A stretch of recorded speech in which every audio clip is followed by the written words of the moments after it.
Today we're digging into a really iconic scientific experiment, one that's, well, fascinated and horrified people for decades. Yeah, it's definitely one that sticks with you.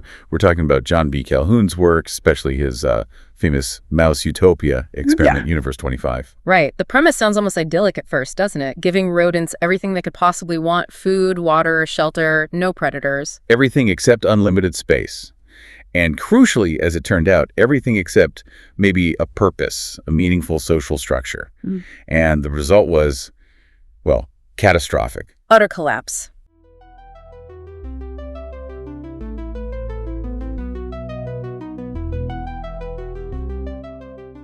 This phenomenon he called the behavioral sink.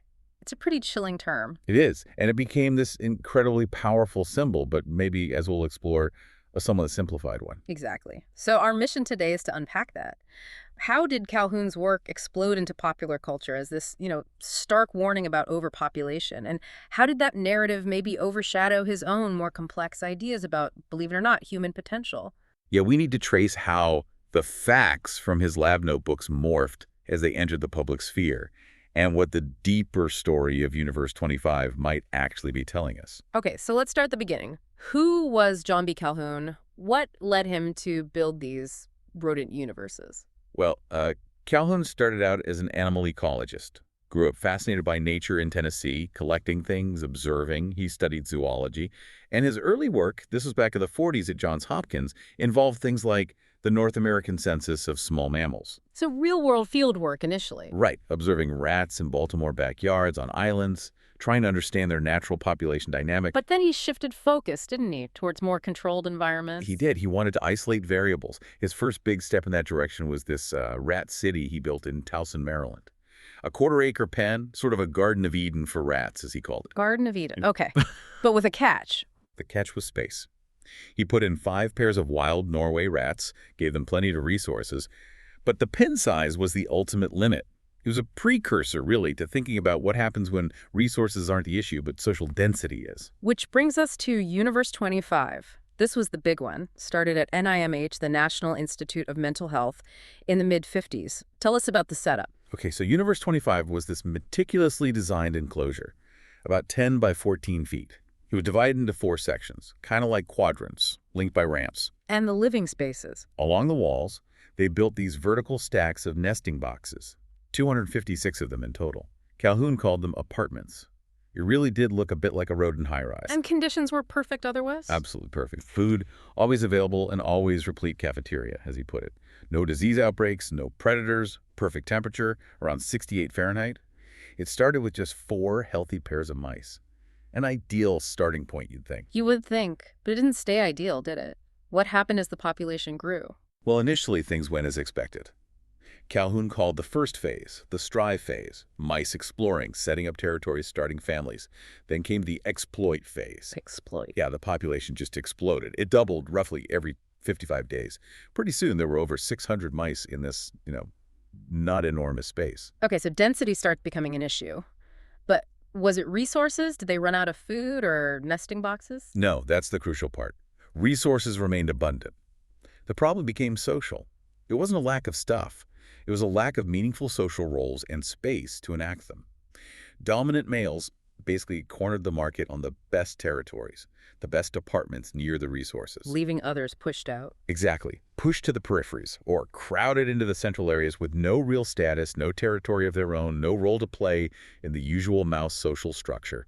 And that's when the pathologies really set in. Pathologies? What kind of behaviors are we talking about? It sounds grim. It was incredibly grim. You saw males becoming hyper-aggressive, what Calhoun described as going berserk, attacking others randomly. Then there were these other males he called probers. Probers? Yeah, they became hypersexual, sometimes pansexual, even cannibalistic. But paradoxically, they lost the ability to actually, court females and reproduce successfully. They're just dysfunctional. And the females? The mothers? Under immense stress. Many stopped nesting properly. They neglect their young, abandon them, sometimes even attack them. Infant mortality just skyrocketed up to 96% in the most crowded areas. Dead pups were often cannibalized. Oh, wow. Yeah. And some females became unusually aggressive themselves, taking over roles normally held by males, defending small areas fiercely. You called them Amazons. So extreme aggression, parental failure, Any other major patterns? Yes, withdrawal. Yeah. Huge numbers of mice, both male and female, just gave up. They withdrew psychologically. They'd gather in these large passive groups in the center of the pen, doing nothing but eating, drinking, sleeping, grooming, Grooming. obsessively sometimes. They looked healthy, often beautiful coats, but they were completely disconnected from social reality. No mating, no fighting, no nest building. Calhoun called them the beautiful ones. Others were like somnambulists, just moving through the space vacant-eyed. He used terms like social dropouts, even autistics, to describe this profound withdrawal. And this wasn't temporary? They couldn't snap out of it? Apparently not. The most chilling finding was that these behavioral changes seemed permanent. Even when the population started to decline naturally because nobody was reproducing successfully anymore, the remaining mice didn't revert. They had ceased to act like rats and mice, as Calhoun put it. They had lost the essential behaviors of their species. Which leads us to that term you mentioned earlier, the behavioral sink, that specific phenomenon of crowding and dysfunction. Right. The behavioral sink was his term for these dense knots of animals where the worst pathologies occurred. He noted it wasn't just density itself, but this kind of conditioned pathological togetherness. Conditioned. How so? Well, for example, mice started associating eating only with the presence of many other mice, because that's where the food hoppers were. So they'd unnaturally crowd around the food sources, leading to stress, aggression, and trampling, even though food was plentiful elsewhere. This need for togetherness, even when harmful, just amplified all the other problems. Okay, so you have this incredibly striking, disturbing experiment. How does it make the leap from a scientific paper to, well, everywhere? A huge part of it was Calhoun's 1962 paper in Scientific American, Population Density and Social Pathology. It was accessible, widely read, hugely influential. Like really influential. Oh, yeah. Cited hundreds of times. Yeah. Included in collections of landmark psychology studies alongside Freud and Pavlov. It really hit a nerve. Why do you think it resonated so strongly at that particular time? Several reasons. Calhoun's language was very evocative, behavioral, saying beautiful ones. These terms paint a picture. Also, his choice of animal, the rat, was potent. Rats were already symbols of urban decay, overcrowding, maybe even moral decline in the popular imagination. So people immediately saw parallels to human cities. Immediately.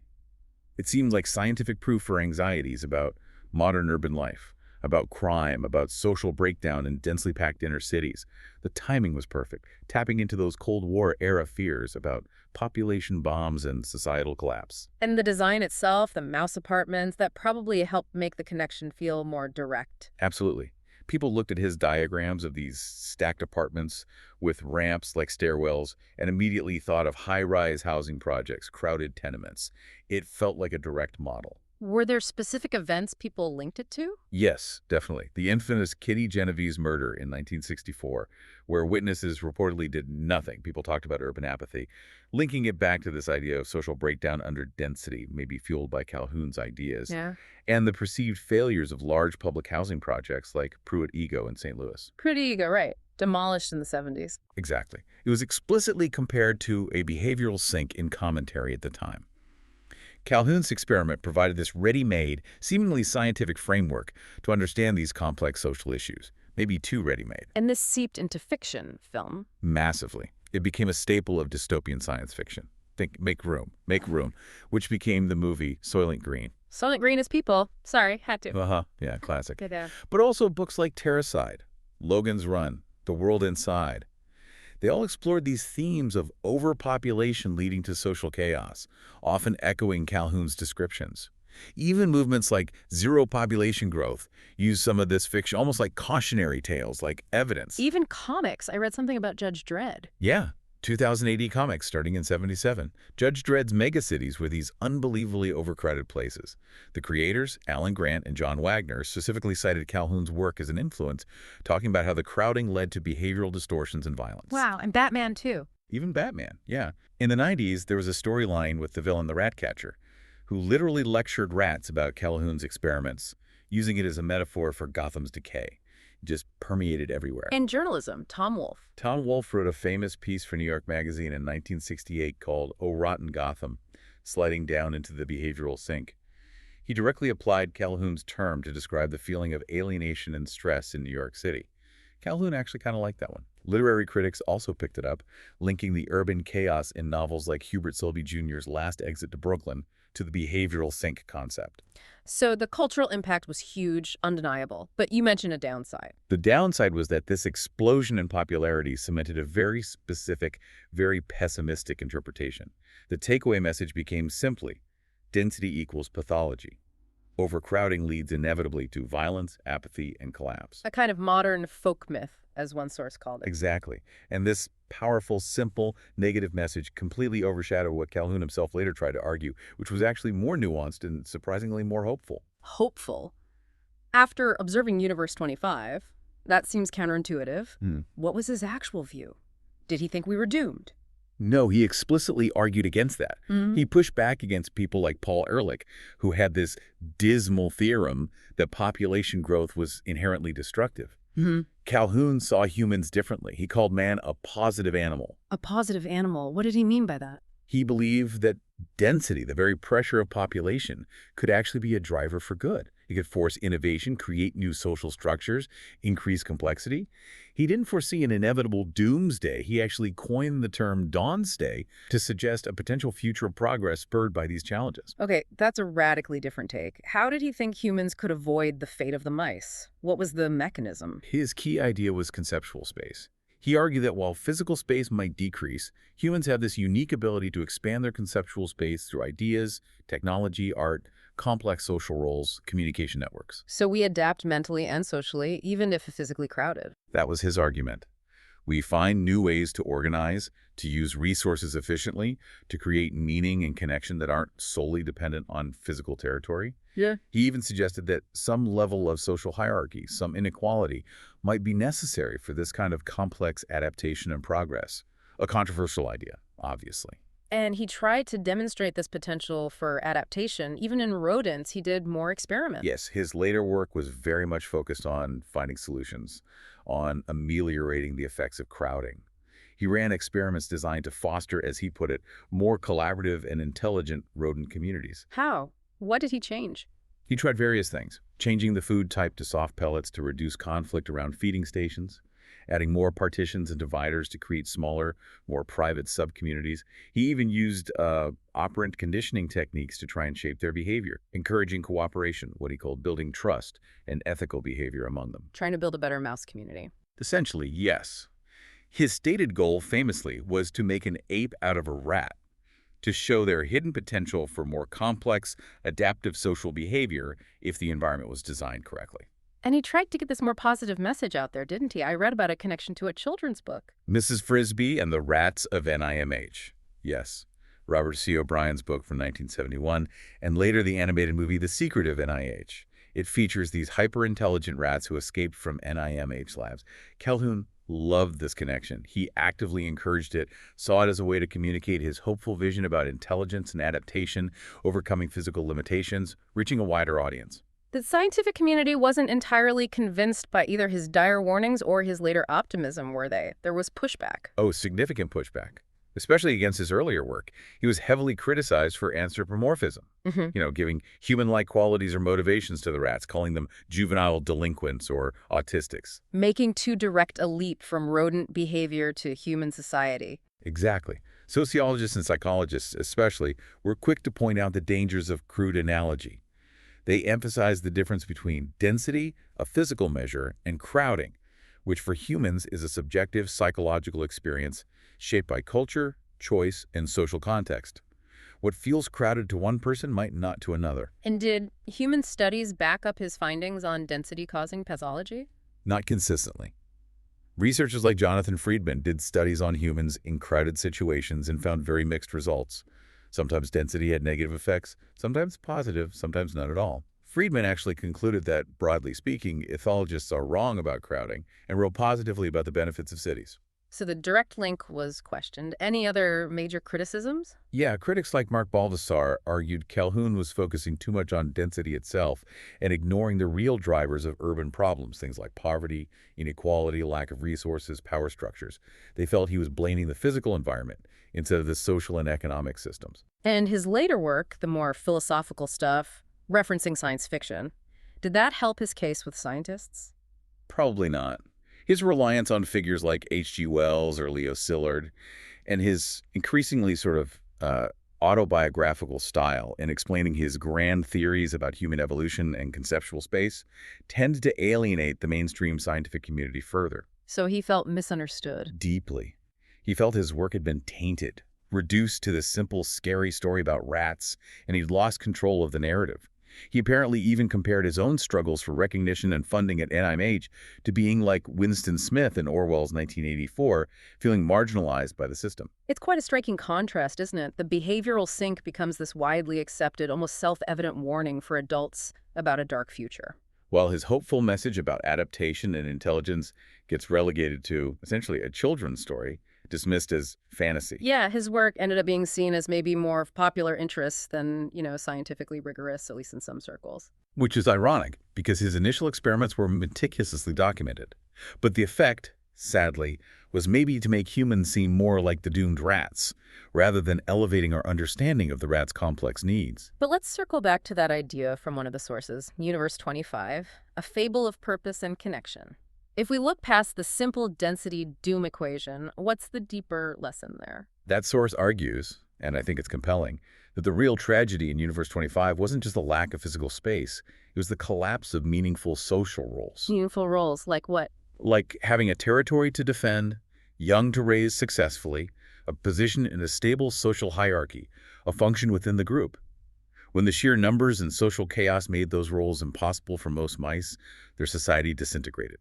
Even with unlimited food and water, they didn't just need resources, they needed purpose. They needed connection. It was a failure of the social structure itself. Exactly, a failure to provide meaningful engagement. Think about the beautiful ones. They had everything they physically needed, perfectly groomed, but they contributed nothing. They were completely detached, lacking any purpose within the community. That perhaps is the truly chilling outcome. So if Universe 25 isn't just a simple warning about having too many people crammed together, what should we take away from it for our own lives, our own societies? How does this apply to our cities, our workplaces, even our online communities? That's the provocative question, isn't it? Yeah. It shifts the focus from just managing numbers or physical space to thinking about how we design our social environments. How do we ensure people have opportunities for meaningful roles, for connection, for a sense of purpose and belonging? How do we avoid inadvertently creating conditions that lead to withdrawal, dysfunction, or our own version of the beautiful ones, individuals disconnected despite being surrounded by others? It suggests that maybe the quality of our social connections and the meaning we find in our roles are just as critical, if not more so, than the sheer density of our populations. A lot to think about there. We hope this deep dive has given you some food for thought, maybe a new angle on an old story. As always, the real value comes when you take this information and mull it over, see how it connects to your own observations and experiences. Absolutely. Keep questioning. Keep exploring different perspectives. That's how we navigate the complexities of the world and uncover the deeper insights.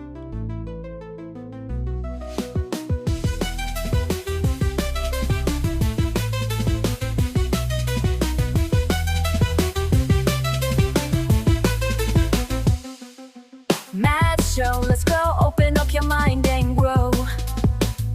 Facts and stories, things you never know. Every episode, we light the glow. Step into the world of Mad Show. Turn it up, let the river flow. Feel the beat, take control. Don't be shy, just let it go. This is where the magic grows. Tune in now, it's the Mash Show. Lights up bright and minds will glow. Every day we learn and grow. Come along and join the flow.